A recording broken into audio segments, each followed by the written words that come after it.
This video, it had a plan, it had a dream, it had vision, it even had a script.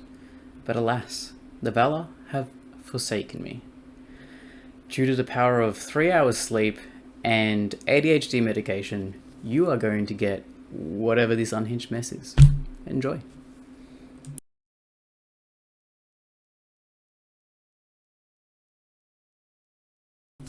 Today, we are going to talk about something I am extremely passionate about, and that is nothing.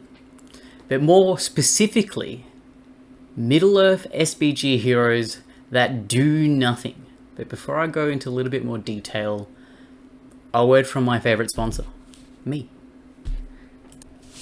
This video is brought to you by Metallic Studios. The ultimate goal of Metallic Studios is to set out and offer a wonderful range of STL miniatures and different theme bases and terrain, and that is definitely a range that is currently growing through Patreon, My Mini Factory Tribes, as well as the My Mini Factory store. So if you are interested in getting STLs that you can use for proxies in your war games, or even substitutes for some of your Middle-Earth strategy battle game models, then check out the link below this video in the description and you can find it there. We are also currently branching out to jewelry as well. For those of you who did come to Masters 2023, you would have seen one of the original works as a prize for the first place winner of Masters. It's something we're definitely growing into and developing more, and you'll see a lot more of that down the track. If you are interested in seeing some of the work that is currently out there and available, or stuff that's been done recently in the past, check out my Instagram, also the same name, metallic_studios. With that done, we'll proceed to the video. Now I know that sounds extremely clickbaity, and granted, the title of this video is. I don't mean quite literally nothing. What I mean is those heroes in Middle-Earth strategy battle game that can achieve something quite significant with either no dice rolling, minimal interaction, or minimal dice rolling. So the criteria is pretty loose, but here are my top picks for heroes in Middle-Earth SBG that can achieve that.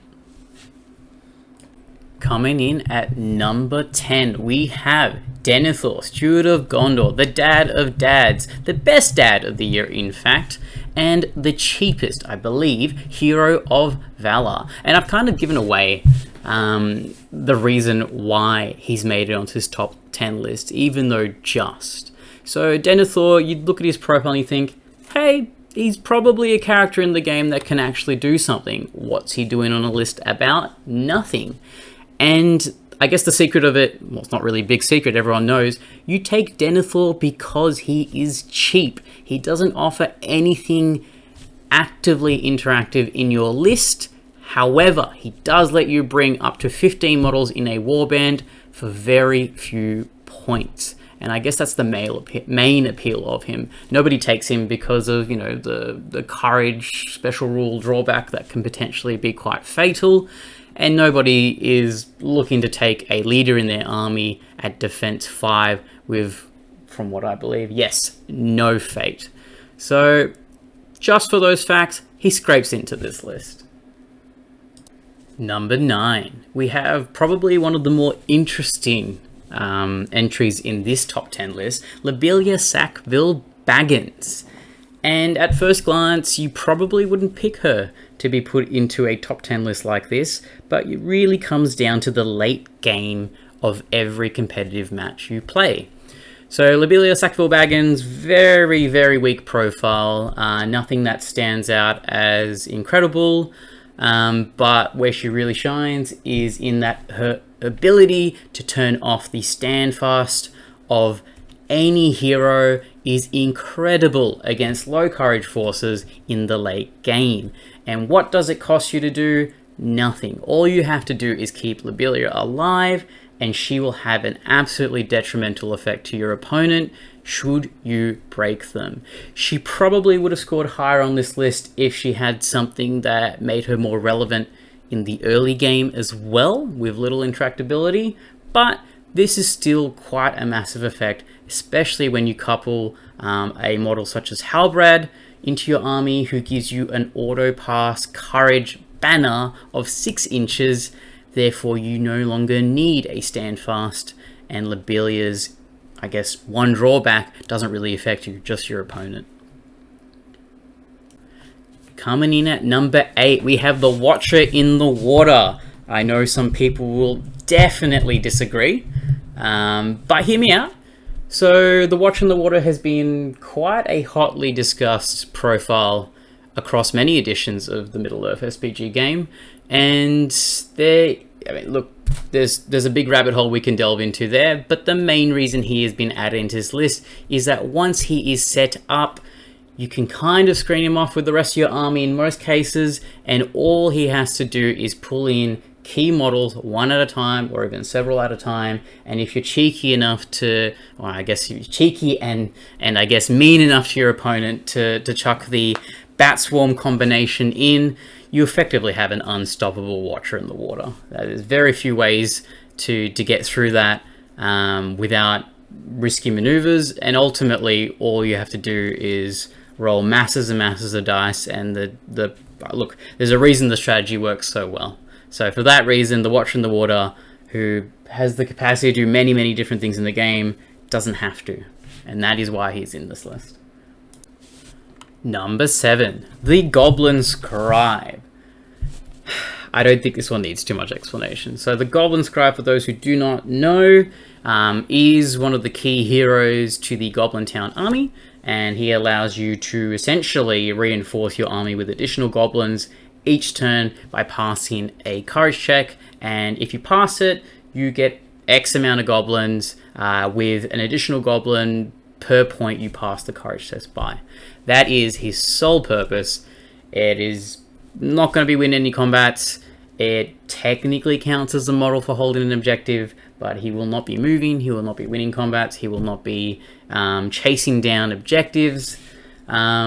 Really, all he is there for is to add goblins to your army so you can overwhelm your opponent. It's as straightforward as that, and it works well. In the context of the Goblin Town army, this guy is pretty key. So for that reason, he's actually quite up there. Number 6, the Dwimmerlake. Now this one is probably a slightly more fresh take, simply because if we had looked back one edition of the rules, the Dwimmerlake would easily be higher on this list. The Dwimmerlake can sap Might, Will, Fate that heroes spend within, I believe, 6 inches of him. I'll double check because it's been so many editions that I've used him that it changes once he spends a will point. And it's on a roll of a 4+ to see whether or not those stats that your opponent's heroes spend are doubled or not.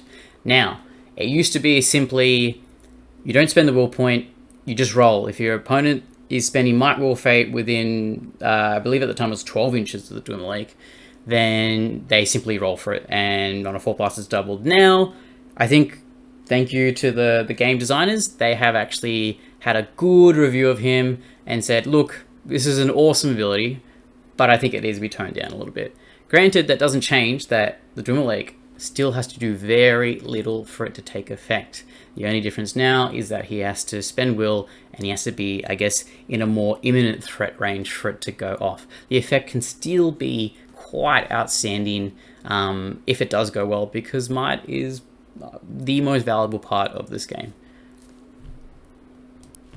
Number 5. The Shade. Good old Shade. The Shade. The evil hero that's been included in just about every evil army alliance in previous editions, and less so in this edition thanks to some keyword updates and changes to how his rule works. So the Shade can spend a will point per turn to basically give a -1 modifier to the dual roll of any model that does not contain, and don't quote me on it, but I believe it's just the Angmar keyword. So effectively, your friendly Angmar models are not affected by the -1 to the dual roll, but anybody else within range of that is, which gives your orcs, your trolls, your wargs, everything in the list a massive, massive advantage in the ensuing combat phases. It is once per turn, so you have to keep spinning the wheel, but he starts with a decent store, so you will get value out of him. He has defense 8, 3 wounds, so he's probably not going to be killed in like one big rush. All you have to do is protect him, and if you raise that aura, he should do the rest. He doesn't do a lot in your game. He's there to basically ensure you're winning all the crucial fights, and then once his will runs out, or once you get to the late game, he kind of just sits back a little bit and can relax. But other than that, he's not really rolling any dice. Number 4, Floy Stonehand, the Lawmaster of Moria. A model that is quite dearly loved and quite vehemently hated by who you speak to.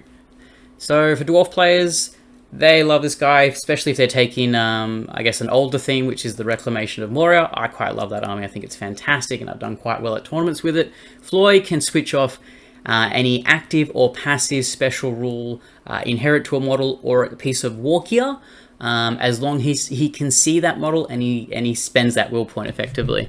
There is no range. As long as there's line of sight, it can work, with the exception of, I believe, you cannot switch off the powers or special rules of the One Ring, which is, I guess, pretty standard when it comes to most of the rules that affect special rules and items of war gear. And I guess the real benefit as well is that Floy will also get will points back if any Moria dwarf, or just dwarf keyword, slays an enemy monster or hero in combat. So he doesn't have to do the killing. As long as a dwarf in your force is doing that killing, then you can basically keep churning out this shutdown ability, which is fantastic against monsters, fantastic against big heroes, Aragon with Anduril, and you don't have to do a lot for it. You're basically spinning the wheel saying, hey, look, I don't want that to be as nasty as it is, and like he can defend himself. He's actually got a decent stat line to go and do things, but simply for the fact that that's not his main role, he is scoring quite highly on this list. Number 3, the Shadow Lord. I'm just going to go ahead and say it. I absolutely hate this model. I hate the way the model looks. I hate the profile. I hate what it does. And I can't say I enjoy anybody who plays it. And I'm willing to say that if you actively take the Shadow Lord frequently, you're probably not very good at the game. That's that's just the way it's viewed from me personally, and quite often viewed from people in the local community who have been playing for a long time, so I also trust their word. Now, that doesn't mean the Shadow Lord isn't good for something, right? So, the reason he scores so highly on this list, and it is an absolute no-brainer, the ability to activate that Shadow Pall. Effectively, he gets, for spending 1 will each turn, or whichever turns he decides, a 6-inch blinding light bubble. And when you consider that in an evil army, your shooting tends to not be the best, at least it's not easy to outshoot other armies, particularly elves, then this becomes absolutely invaluable. It allows your army, which typically are quite melee focused, to get in nice and close with minimal casualties, or to simply negate and overwhelm in your own shooting war, whether you have orc trackers, mortal catapults, anything between. This makes them go from subpar shooting models to absolutely outstanding, considering you've basically just nullified the effective shooting value of your opponent. I can't say, like I said, I'm not super fond of him, but you have to give merit where it's deserved, and for doing very little, it's effectively his only role, he is quite damn good at it. Number 2, Malbeth the Seer. So on a quick glance at this guy's profile for 70 points, you are probably not thinking that he is fantastic, but within the context of the Arnor army, he is absolutely crucial, and arguably the auto taking that list if you didn't have to. Actually, no, you don't have to take Arvedui as your leader. You can just take Malbeth. Don't know why you wouldn't take both, but that is an option. Now, the reason Malbeth is so high on this list is not because of what he does objectively. It is what he does for the Arnor army. So, Gift of Foresight active special rule: every time a friendly Arnor model within 6 inches of him suffers a wound, you may roll a d6, and on a 5+, the wound is prevented, just like a fate point being expended. And then heroes may then obviously use fate points afterwards if that roll fails. So this works sublimely like Fury in the last, or one of the last editions of the rules worked, where if you channeled it, you get a 5+, absolutely nasty fate save, and given that Arnor is effectively the highest fight value horde army, where you can get, you know, incredible numbers within a small points value, this effect is amplified. He doesn't have to spend any might, any will, nothing to do it. He simply has to be basically in the thick of the battle line. And that is exactly what your army is going to be. It's going to be one massive battle line with potentially a ranger or a hobbit cohort. And keep in mind, it's only Arnor models, so the hobbits don't get that 5+ fate save.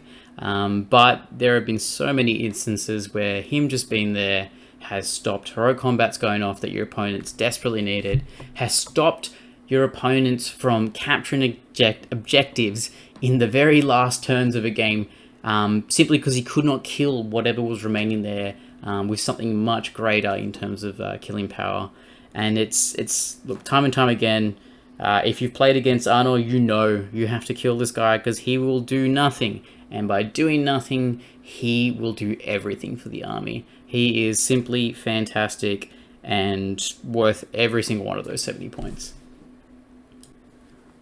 Now, before we get to number 1, we have some honorable mentions. The Mordor Siege Bow Orc Captain. I think this is probably the only one that fits the most literal criteria of this video.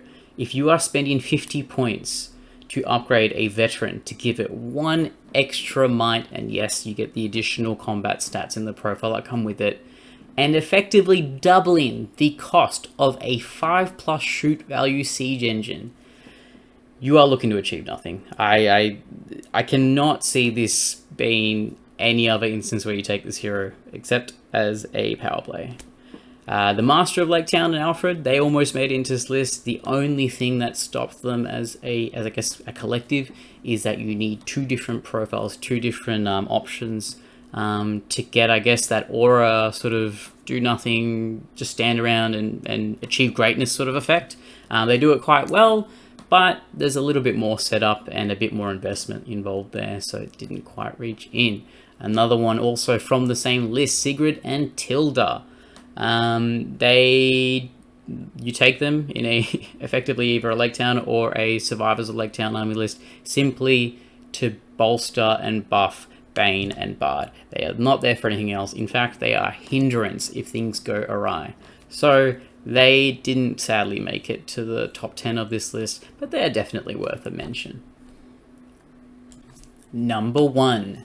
The King of Kings of doing nothing. A staple of the Isengard army and a staple for editions long past. We have Grima Wormtongue, 25 points of pure excellence. So Grima Wormtongue, enemy models within 6 inches of Grima must spend double the might points. So if you're spending 1, you must spend 2 when they are either calling actions or consuming a might point to bolster a roll. It's as simple as that. He may be deployed with your enemy leader's warband as well, so that you can have that effect essentially from turn 1 onwards. Yes, your opponent may charge him, but typically they cannot strike him unless he either strikes back if he wins a fight, or Saruman has effectively perished, or a magic user can use magic to harm him. All things that do require a little bit of foresight, and you aren't typically having readily available in every single army. So he's more often than not able to hang around where your opponent's heroes are and effectively hamper their abilities to counter call against your actions, to try and get that 1 step ahead and call a strike to take out your big hitters. He is simply fantastic. He doesn't need to spend any might, will, fate. Coincidentally, he doesn't have any of those. He's just a bargain for what he is. You would like to take him on a horse, that way he can keep up with the enemy heroes. And honestly, all you're doing with him is moving around the board. So he is the closest to doing nothing with that disgustingly terrifying aura that it can get, essentially. thank you for listening to whatever schmozzle that unhinged mess was. And if you agree with my list, leave a comment, like, subscribe, whatever. You know, I've got a whole, I think, 15 subscribers at the moment. So if I get one more, the percentage increase is massive. If you don't agree with my list, or you think there could be a different take on it, by all means, please let me know. And I am happy to make another video down the track. But I hope you enjoyed.